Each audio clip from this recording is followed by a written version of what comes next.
Hey everybody, it's Simon Spiraled. We're back with some more Revolution Custom Standard here in the month of June. We are month 2 of season 13. So patch has just dropped. Some cards have been changed.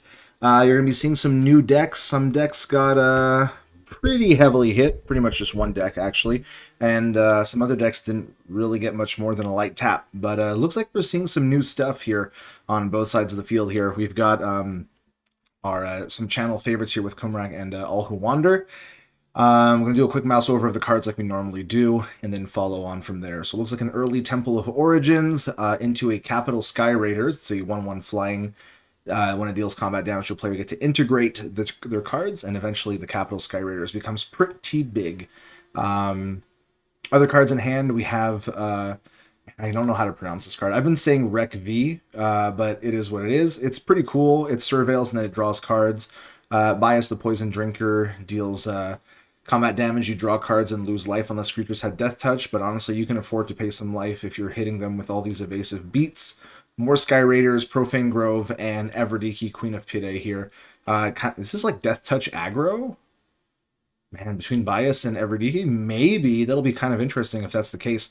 But yeah, Capital Sky Raiders just starting off early, followed by that Reg V.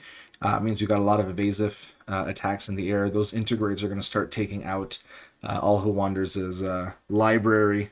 Very interesting here. So, speaking of, over on this side, looks like we've got Rooftop Slink. This is a pretty good 1-drop. It's kind of like a Saboteur. When it hits, both players have to discard a card, but it's the backside that's pretty cool. It turns into a Spectre, Artifact Spectre, so it's a 2/2 flyer that when it hits a player, they have to discard a card, and then if they have no cards in hand, it just grows. So pretty good stuff all around. Looks like the Slink got a hit, so both players are going to discard a card at the same time. Other cards in hand, we have Extraction Mission, we've got Terminal Impacts.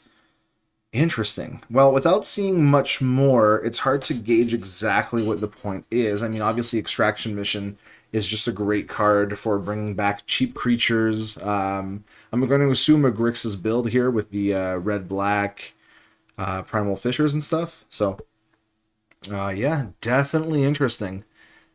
So, Rec V runs, it's on A, so Surveilling 2, and then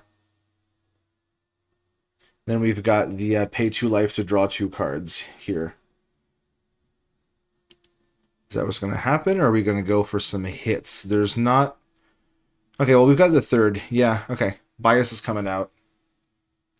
So again, 2/2 Death Touch. Whenever a creature you control deals combat damage to an opponent, you get to draw a card and you lose a life unless the creature had Death Touch. Well, they don't have Death Touch, but yeah, you'll happily pay 2 life to draw 2 cards here. This card's pretty nice. Was very tempted to put this card into the cube. In fact, I wonder if I did, though I have a feeling maybe I cut it, which would be silly. I'll have to go look at that. Picking up Hang and Inner Ring's Pupil here. Just good value. It's like black-green value, honestly, here. This is what we're getting.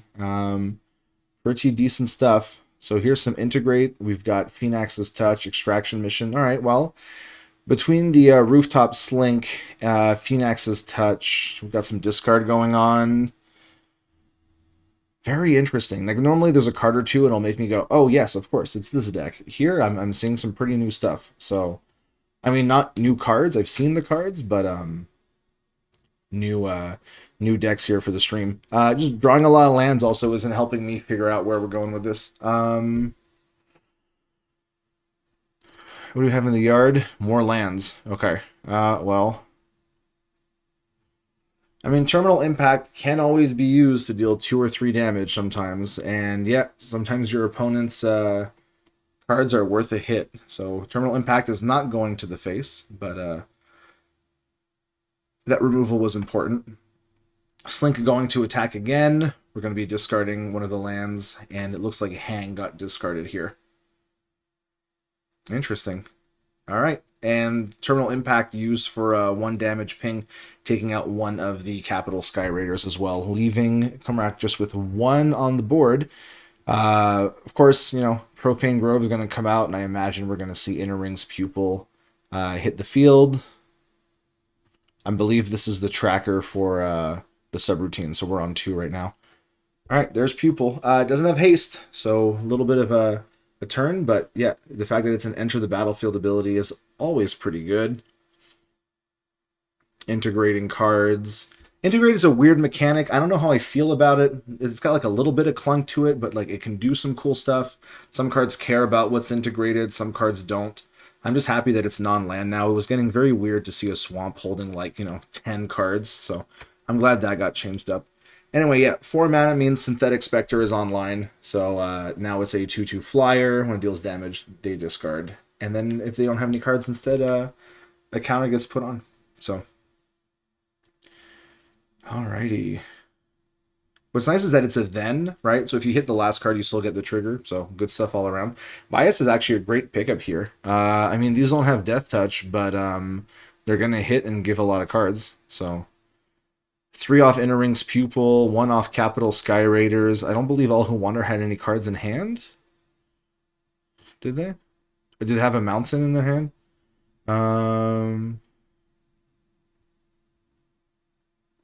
They had a Temple of Origins left. Okay. Well, you never want this to hit with an empty hand, because if you don't, you have to start sacrificing creatures, and then if you can't, you'll lose 7 life. And let me tell you, 7 life is pretty big. I mean, more life loss, but just more fuel, right? Data Weaver, Capital Sky Raiders. An interesting thing is you can always trade one of these Sky Raiders, block the Synthetic Spectre, and then guarantee that you can drop Data Weaver, which is pretty good. You can play cards that are integrated into permanents you control, and there's like some pretty good cards here. So I wonder if we're going to see a Sky Raider block. I think that makes sense here. Okay, so it's Calamity Cat. It's still Calamity Cat playing in this black-red space. So maybe we aren't Grixis. Maybe we're just the black-red, and the extraction mission doesn't care about the flash. That would make sense. The important part is really the flicker. But great card here. All right. Rec is triggering here, so another Surveil 2. Pretty good, honestly, when you've got Bias out here. It lets you make sure that you're drawing the cards that you need. I would imagine we're going to see Data Weaver. Yep, that makes a lot of sense.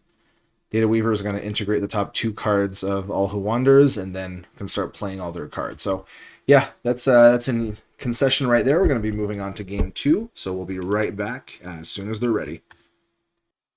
All right, here we go. Game 2. Let's check out the opening hands. I'm sure there's some stuff that's sideboard-ish, but honestly, it's kind of funny. We're facing down some pretty similar decks, all things considered, right? You've got Inner Ring's Pupils on both sides, right?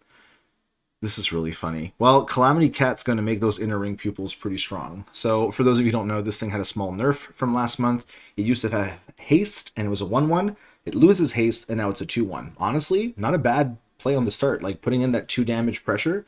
And then, of course, you can super haste whatever comes in by discarding a card. Gives them a counter, untaps it, gives it haste. All good things.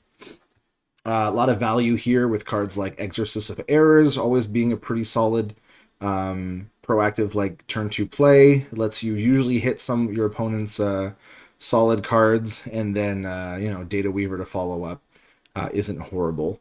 So Exorcist is going to grab a Pupil. I'm pretty sure with 5 cards in hand, the Mind Games on Exorcist of Errors doesn't start yet. It's really funny. Oh, please don't fall for the trick. So there's always a trick where like you can put all your stuff and say like, all right, keep the hands in land. Yeah, okay. You take one of those. This card is like strong enough that you don't want to risk hitting your opponent's lands in hand. And it's funny because right as the turns go, oh my gosh. Well, okay. AllWhoWander has drawn all 4 Inner Rings Pupil. Pretty funny stuff. And with one more land, this is going to be Pupil after Pupil. I'm assuming what you can do is just chuck whatever card you draw here to the Calamity Cat. Cat dying here would be quite sad, but all right. Looks like we're weaving in this Data Weaver. Finding Rooftop Slink and the promotional card version of Exorcist of Errors. This one's so gorgeous. I mean, no offense. This one looks great too. That one looks really pretty. It's always fun when there's like an alternate art that also changes kind of like how the card style is. So, all right. Cards are being integrated. Looks like they're being integrated onto Data Weaver itself. Once during each of your turns, you can play a card that's integrated into a permanent you control. And you can use mana of any kind. So there's the first pupil. Is going to do the enter effect. Kumrac's going to discard a card. Looks like, yeah, Final Fate. And then I believe Calamity Cat could give it the haste. Yeah, 4/4. Like, honestly, the extra counter is, like, not nothing. 4 toughness here is actually quite a bit more concerning. And, you know, well, I mean, 3 attack was already good, but another discard. And then if you want to get rid of it, you're going to have to block with both your cards. And then otherwise it's going to get the same value turn after turn. Well, I mean, Hang is online because Data Weaver is 3 mana, right? So it's the short target creature with power 3 or less, or if you control a permanent with a greater mana value than Hang, right?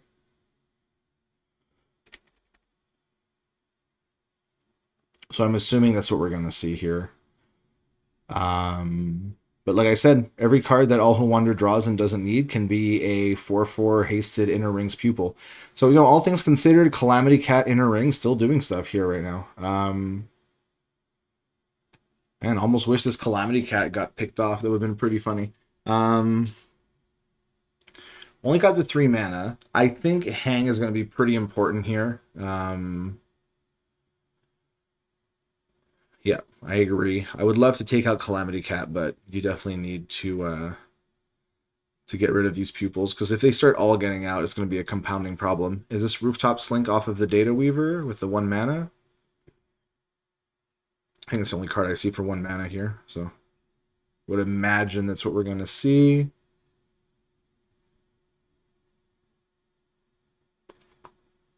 Maybe something else? Am I missing something in the graveyard?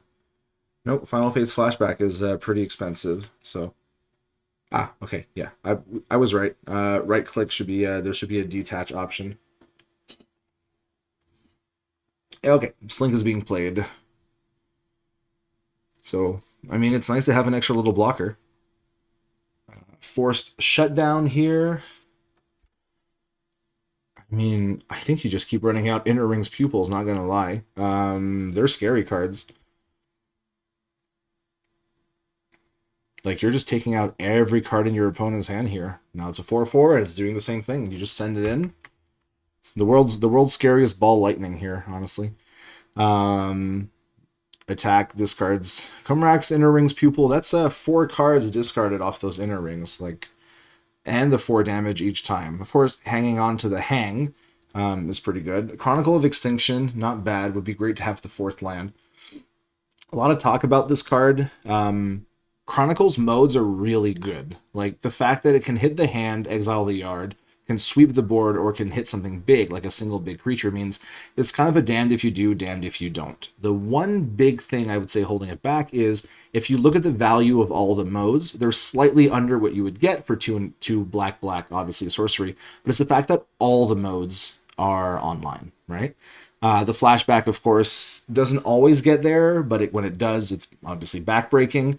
But yeah, it's the fact that it's a 4 mana sorcery. So getting to it is not always easy. So here we had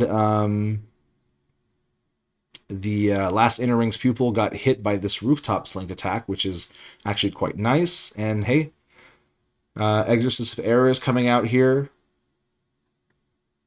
Is there a reason why 3 was paid for it? I don't know. I believe it should only cost 2, right? Lurking... Okay, don't know why. But anyway, Exorcist is here. It's just a body, right? It's a 2/3. Not that that extra land was being used for anything, but...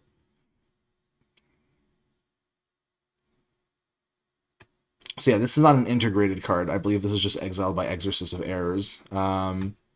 Okay, so it's still Black-Red Scattering Swine Calamity Cat. Alright, this is the card I was looking for. I was wondering if we were going to see it. I mean, yeah, even with the Calamity Cat change, Cat is just super great when you got it early. Obviously, the one place where it changes is you can't do anything sneaky like a turn 5, drop a cat, haste out something else, right? So there's always that like turn where you have to play it 1 turn ahead. which is good. Obviously, it's good, especially on a 1-drop, right? But the 2 power change is not nothing, right? Okay, so it looks like Lurking went out. It's going to exile Final Fate, so not going to give kumrac a chance to flash back that card on the off chance that they draw their 4th land. Hits for 3. Here comes Scattering Swine. There's enough blockers that I don't think Swine's going to get an easy hit in. Still no 4th land. Definitely holding kumrac back here from dropping out this Inner Ring's Pupil. Which would be fine, obviously, having your opponent be forced to sacrifice a creature because AllWhoWander no longer has cards in hand, would mean that something like the Cat or the Vrykalakas or Swine gets eaten, and all 3 of those are honestly pretty good values. And then if you get an attack off, you're just going to start eating the rest of their board. But yeah, REV. And then, okay, looks like we're just cracking it right away. Wow, going down to 3. Pretty risky stuff. Finds the lands. Might as well play out, yeah, Profane Grove without life. Oof, 3 is a scary place when your opponent is on terminal impacts, right? You're already at point lethal here. Could be other burn in the deck. Anything could be hasty, but you've got 4 blockers. Okay, well, Primal Fissure is not going to be the kill, but you can definitely use it as fodder, yeah, to give some of your creatures a little bit of extra oomph. Yeah, 4/3 is not horrible. Lurking is going to go into a 4/4, I believe. Yeah. You want to keep things nice and big. These are both threatening lethal, so you have to throw stuff in front of both of them. Like it could be 2 and a 1, 2 and 2, right? And then you drop Inner Ring's Pupil on the next turn. That eats Calamity Cat.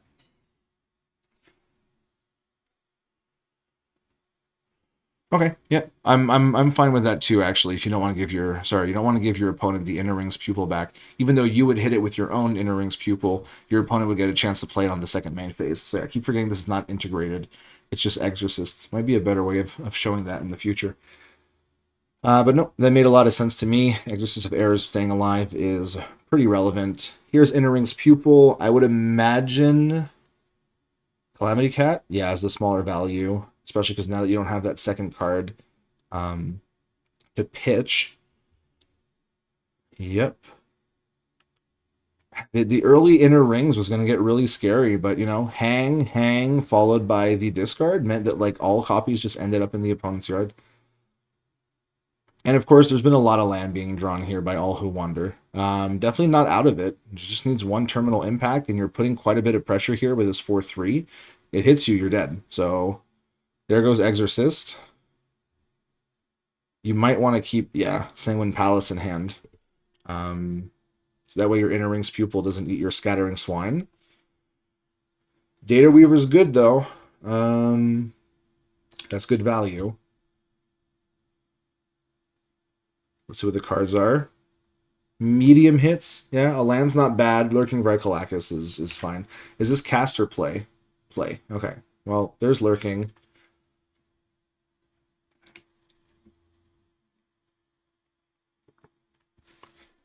Here's the attack. We're going to pitch Sanguine Palace to the Inner Ring's Pupil. 5 damage, go to 4. This doesn't have Menace, so... Okay, well, Phoenix's Touch is interesting. Your opponent goes to 2.